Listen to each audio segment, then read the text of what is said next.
Jésus-Christ ne nous a pas enlevé le jour de notre salut, c'est parce qu'il a besoin de nos bouches pour sauver les gens.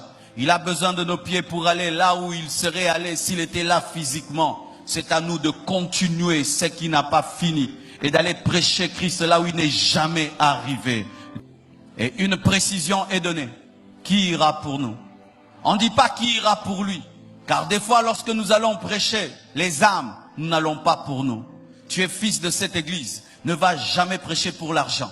Ne va jamais pour la gloire. Ne va jamais pour te faire connaître que tu connais la Bible. C'est comme quelqu'un, tu es malade et le médecin, au lieu de te sauver, il veut te montrer qu'il a un grand diplôme. Est-ce que tu as besoin du diplôme du médecin ou tu as besoin qu'il puisse te sauver?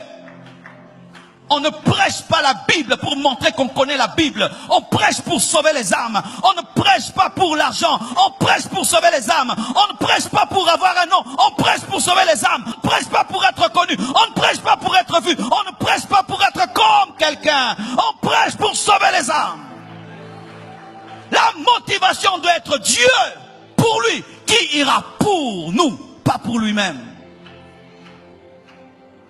Qui ira à notre place? Ça veut dire, lorsque tu prêches, il faut qu'on sente que c'est Jésus qui prêche.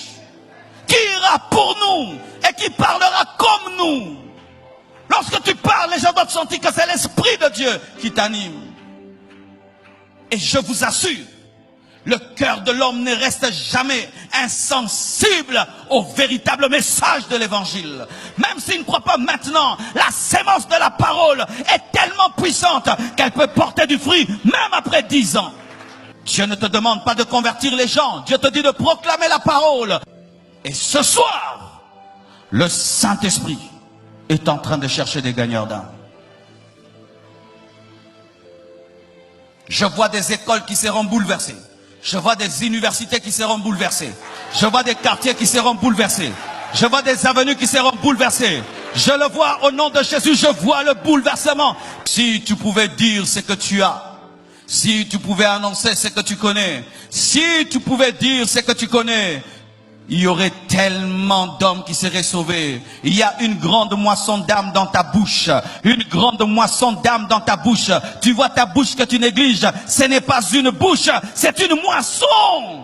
Dans ta bouche, il y a une moisson. Dieu a créé les cieux et la terre par la bouche. Dieu a créé la lumière par la bouche. Il a créé les animaux par la bouche. Il a créé les montagnes par la bouche. Et ta bouche peut créer un réveil. Ta bouche peut créer un réveil. Je dis ta bouche peut créer un réveil.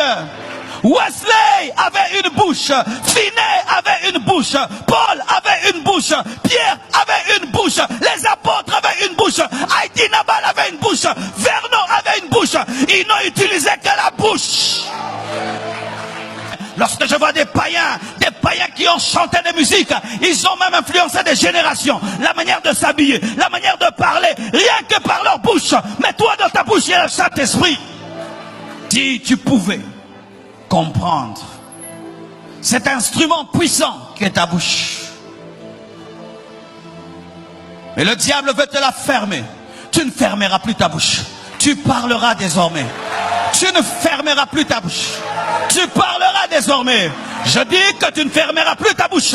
Tu parleras désormais. Tu annonceras. À partir de ce jour, tu annonceras.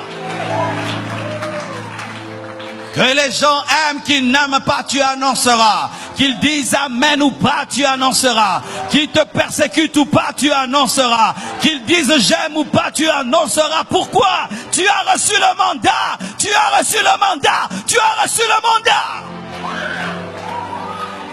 Dieu ce soir cherche des gagneurs d'âme. Et je vous dis, je suis sérieux. Je suis sérieux. Dieu ce soir cherche des gagneurs d'âme.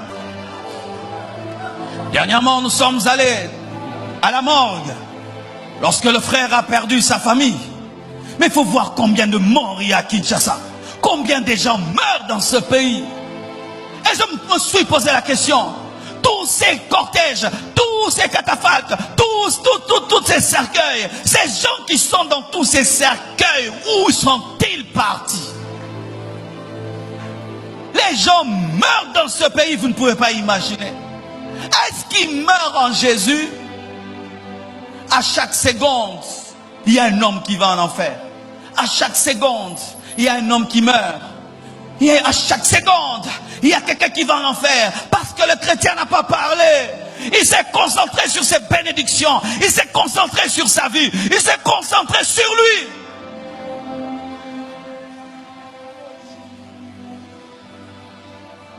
Si Paul, en se convertissant, s'était concentré que sur lui, est-ce que nous serions là? Pourquoi nous ne pouvons pas faire comme ces gens? Comment peux-tu avoir le sommeil, mais tu sais que tu ne gagnes personne à Dieu? Comment peux-tu avoir la joie?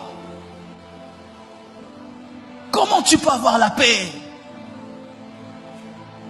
De garder toutes ces connaissances que tu as et tu les communiques à personne.